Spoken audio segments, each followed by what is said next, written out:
बिल्कुल सही बोला आपने कि पेपर लीक दाल भात के निवाले के जैसा हो गया। कोई भी पेपर होता नहीं है कि लीक हो जाता कि वो क्वेश्चन बुकलेट देता ही नहीं है। अब वो क्वेश्चन बुकलेट मार्केट में व्हाट्सएप पर घूमना शुरू कर देता, आखिर कैसे घूमता है। तो सरकार के लिए एक चुटकी का काम है संशोधन करना, कोई बड़ी बात नहीं, लेकिन सरकार संशोधन करना नहीं चाहती क्योंकि भ्रष्टाचार होगा कैसे। अगर सब कुछ जारी हो जाएगा और बिहार के युवा इतने तेज हो जाएंगे कि सब कुछ उनको पता रहेगा कि हमने इतना किया है, ये किया है, यहाँ सही है, यहाँ गलत है, तो फिर ये लोग आरोप प्रतिरोप जो लगते रहता है, चोरी छुपे होते रहता है, तो वो नहीं हो पाएगा। और इस बार 1799 बिहार दरोगा वैकेंसी को रद्द किया जाए और रद्द करके फिर से 1799 की वैकेंसी को कंडक्ट कराया जाए, और नहीं तो हमारे चेयरमैन साहब जो बीपीएसएससी के चेयरमैन बैठे हुए हैं उनको इस्तीफा देना। मैं भी एक स्टूडेंट हूँ, मेरे पर झूठा एफआईआर भी हुआ है, लाठी भी खाया, डिटेन भी हुआ, एफआईआर भी हुआ। सोचिए इसमें क्या कहें कि आयोग की मिलीभगत नहीं है तो क्या कहें। अगर आयोग की मिलीभगत नहीं रहती तो अब तक आयोग एग्जाम को कैंसिल कर चुका होता। आयोग हम लोग को ये डिसाइड करने ही नहीं दे रहा है कि हम लोग पढ़े या आंदोलन करें। कि पढ़ा लिखा युवक को चाहे नौकरी में हो या नौकरी से बाहर हो, हमेशा एक विवेक से अपनी बुद्धि से काम लेगा, वो कभी किसी के बहकावे में काम नहीं करेगा। मुझे लगता है कि गया जिले में जो अखबार से कल का कटिंग मिला उसमें कुछ लोग का गिरफ्तारी हुआ है और उस गिरफ्तारी में कुछ इलेक्ट्रॉनिक इक्विपमेंट भी मिले हैं। ये लगभग 28 तारीख को शाम से जो एक सिलसिला शुरू हुआ है तो अलग अलग मल्टीपल सेट मिले हैं, कुछ फोटोग्राफ्स में फॉर्म में है, कुछ क्लिप्स के फॉर्म में है जो हर जगह वायरल हो रहे हैं। नीट 2024 में पेपर लीक हुआ था, उसमें 35 लोगों को नामजद किया गया था उस आरोप में। उसमें 44 लोग आज जमानत पर बाहर थे जब 2026 का पेपर लीक हुआ था। तो देखिए सरकार से तो हम यही कहेंगे, जैसा हमने आपको एक आंकड़ा बताया कि जो 45 लोग नामजद थे उसमें 44 लोग कैसे जमानत मिल गया उनको, कैसा ढीला आपने एक्ट उन पे लगाया, क्या आप उन पे कार्रवाई की, कैसी धाराएं आपने उन पे लगाई 35 दिन के अंदर, क्योंकि सीबीआई के अंडर में मामला गया और वो चार्जशीट नहीं दायर पाई, तो क्या वो दोषी नहीं थे।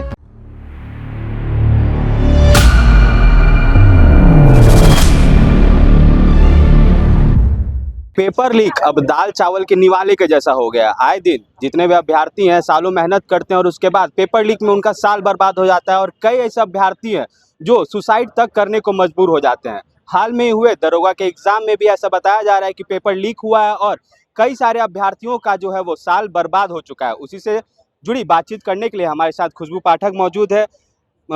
भारत में या बिहार में पेपर लीक तो अब दाल चावल के निवाले के जैसा हो गया। आए दिन पेपर लीक हो जाते हैं, सरकार कुछ कर नहीं पा रही है। बिल्कुल सही बोला आपने कि पेपर लीक दाल भात के निवाले के जैसा हो गया। कोई भी पेपर होता नहीं है कि लीक हो जाता है, लेकिन बीपीएसएससी पर सबसे बड़ा कटघरा इसलिए बनता है कि वो क्वेश्चन बुकलेट देता ही नहीं है। अब वो क्वेश्चन बुकलेट मार्केट में व्हाट्सएप पर घूमना शुरू कर देता, आखिर कैसे घूमता है। वर्षों से एक मांग की जा रही है कि आंसर की cut off OMR carbon copy question booklet BPSSC और सीएसबीसी जारी कर दे, लेकिन वो लोग जारी नहीं करेंगे। कहना है कि सामान्य प्रशासन विभाग में संशोधन करना पड़ेगा और ये हमारे अधिकार क्षेत्र में नहीं आता, ये सरकार के अधिकार क्षेत्र में आता है। तो सरकार के लिए एक चुटकी का काम है संशोधन करना, कोई बड़ी बात नहीं, लेकिन सरकार संशोधन करना नहीं चाहती क्योंकि भ्रष्टाचार होगा कैसे। अगर सब कुछ जारी हो जाएगा और बिहार के युवा इतने तेज हो जाएंगे कि सब कुछ उनको पता रहेगा कि हमने इतना किया है, ये किया है, यहाँ सही है, यहाँ गलत है, तो फिर ये लोग आरोप प्रतिरोप जो लगते रहता है, चोरी छुपे होते रहता है, तो वो नहीं हो पाएगा। 12th फेल एक मूवी है, उसमें आखिरी में ये कहा गया है कि अगर गरीब पढ़ लिख लेगा तो वो इन नेता मंत्रियों के भीड़ का हिस्सा कैसे बनेगा। बिल्कुल, तो वही व्यवस्था देखते हुए ये बिहार के जो युवा है जो कंपटीशन का तैयारी करते हैं तो उनको मूर्ख बनाने का काम किया जाता है, लेकिन अब बिहार के युवा उतने मूर्ख नहीं है। हमारा अधिकार है क्वेश्चन बुकलेट आंसर की cut off OMR carbon copy, वो हम लेकर रहेंगे, लेकिन अभी सबसे बड़ा सवाल है कि जो पेपर लीक हुआ है उसके जांच हो, बेहतर तरीके से जांच हो और जो लोग इस मामले में है उनको कड़ी से कड़ी सजा दी जाए। और इस बार 1799 बिहार दरोगा वैकेंसी को रद्द किया जाए और रद्द करके फिर से 1799 की वैकेंसी को कंडक्ट कराया जाए, और नहीं तो हमारे चेयरमैन साहब जो बीपीएसएससी के चेयरमैन बैठे हुए हैं उनको इस्तीफा देना। अच्छा, ऐसा भी सुनने को मिला है कि पेपर लीक नहीं हुआ है, बस कुछ क्वेश्चंस बाहर आ गए हैं। तो क्वेश्चंस बाहर आया कैसे बाहर आया? आप तो क्वेश्चन देते नहीं है स्टूडेंट को, तो बाहर कैसे आ गया? और ये भी सुनने को मिला कि अब आर्मी आएगा पेपर लीक होने से बचाने के लिए।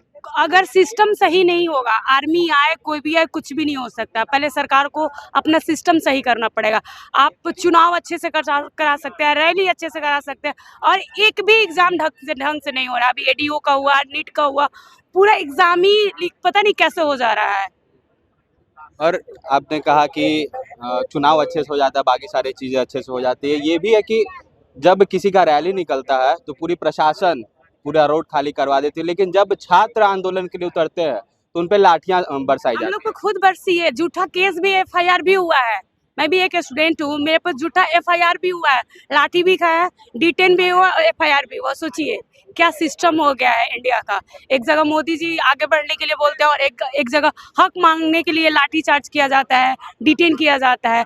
पता नहीं क्या होगा यहाँ फ्यूचर स्टूडेंट का।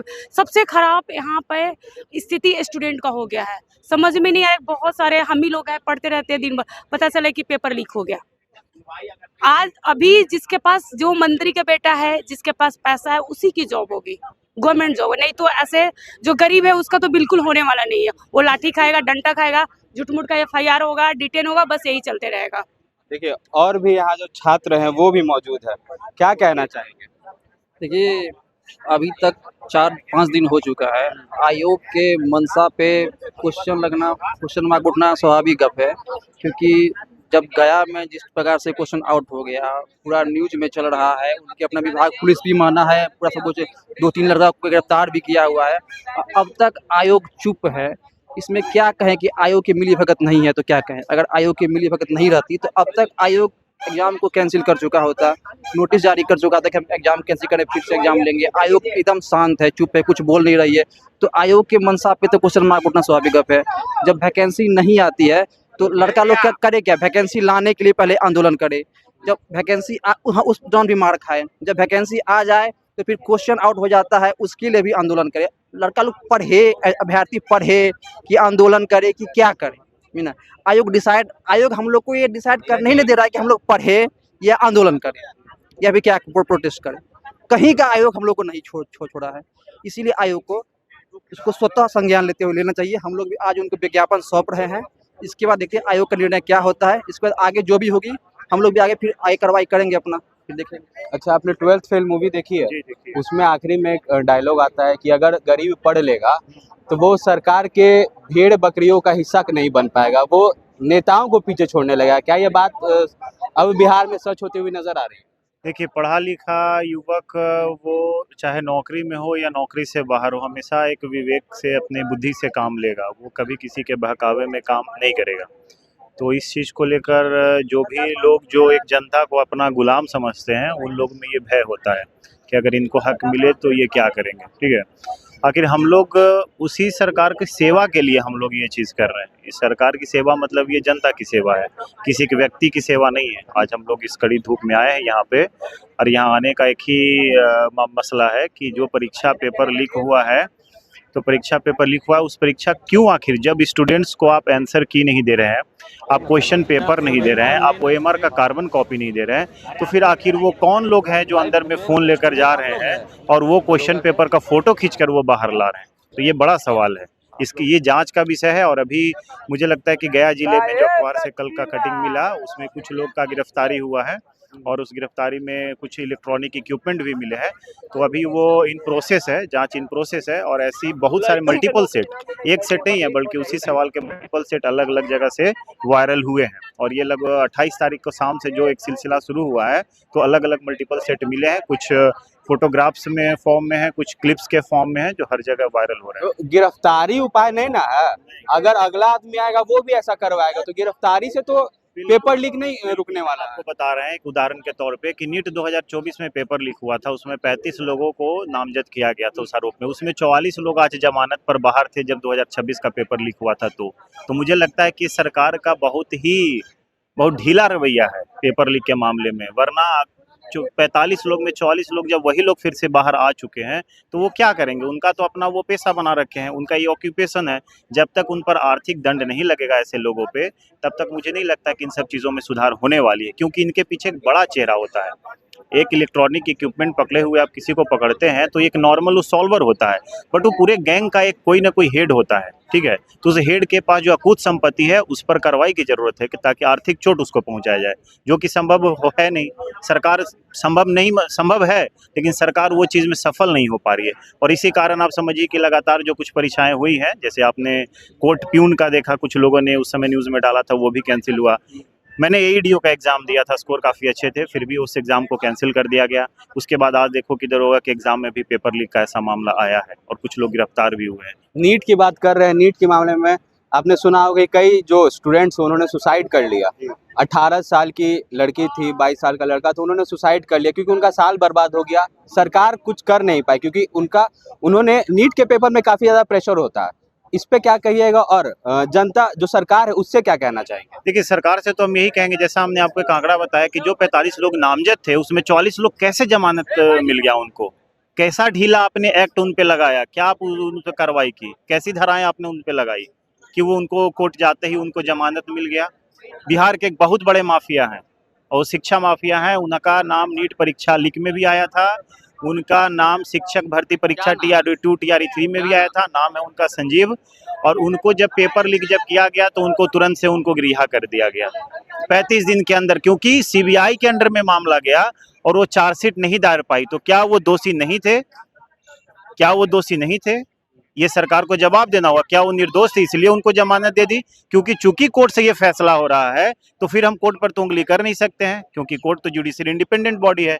लेकिन ये सरकार से पूछते हैं कि जब एक व्यक्ति, जब वही लोग 44 लोग जो नीट में पकड़े गए थे ऑल इंडिया में, और वही लोग को रिहा आप कर देते, जमानत आप दे देते हैं, तो फिर तो वो ग्राउंड पे वो काम करेंगे ही ना। 67वीं BPSC में कुछ अधिकारी जो ऑलरेडी सिस्टम में मौजूद थे, उनका नाम था, उनका क्या हुआ? कुछ नहीं हुआ, वो सिस्टम में ही है अभी तक बैठे हुए। तो ये मुझे लगता है सिलसिला चल रहा है, इस पर बहुत कठोर कार्रवाई की जरूरत है।